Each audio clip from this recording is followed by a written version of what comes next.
Gandeng dua.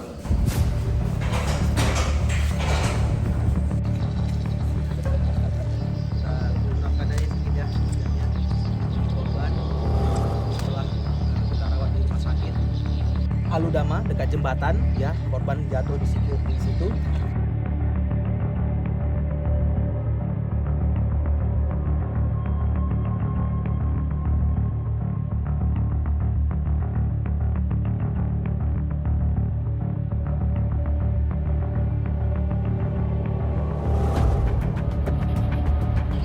Nah, karena dia ingin kecepatan tinggi, nabraklah itu ya.